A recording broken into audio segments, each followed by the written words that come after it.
అనంత భక్తి సనాతన ధర్మ ఛానల్కి స్వాగతం. ఓం శ్రీ గణేశాయ నమః. ఓం శ్రీ సరస్వతియే నమః.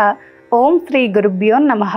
పసుపు వర్ణం పవిత్రత ఇప్పుడు తెలుసుకుందాం. అనాదిగా శతాబ్దాల తరబడి వస్తున్న పసుపు హిందూ సంప్రదాయ పరంగా కూడా ముడిపడి ఉంది. శుభంకి సంకేతం పసుపు. పసుపు అంటే జయం, మంగళం. పసుపు లేకుండా, పసుపు అవసరం లేకుండా శుభకార్యాలు జరగవు. ప్రతి పండుగ శుభకార్యానికి గడపలకు పసుపు రాస్తాం. పెండ్లి శుభలేఖలకి 4 వైపులా కొద్దిగా పసుపు అద్ది పంచుతాం.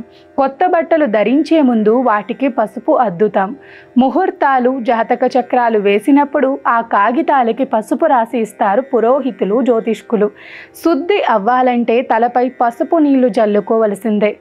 సాధారణంగా స్త్రీలు స్నానానికి పసుపును ఉపయోగిస్తారు. అంతేకాదు మన వంటల్లో కూడా పసుపుది ప్రధాన పాత్రే. ఇంగువ చారులో కొంచెం పసుపు వేస్తే మంచి రుచి. ఆ మాటకొస్తే పసుపు లేని చారు ఉప్పు లేని కూరతో సమానం. ఇక పండుగ పిండి వంట పులిహోరలో పసుపే కీలకం. అన్ని రకాల మసాలా, చిల్లీ పౌడర్లలో పసుపు ఉంటుంది. పసుపు ఆరోగ్య ప్రదాయిని కూడా. ఆయుర్వేదంలో పసుపు పాత్ర కీలకం.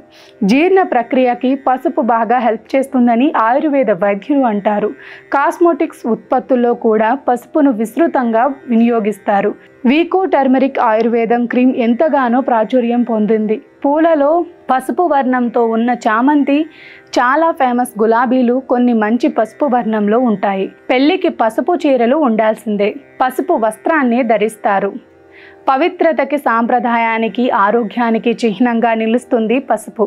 ఆధ్యాత్మికం, గౌరవప్రదం, శుభాలకి సూచిక పవిత్రమైన పసుపు వర్ణం. సర్వేజన సుఖినో భవంతు. లోకా సమస్త సుఖినో భవంతు.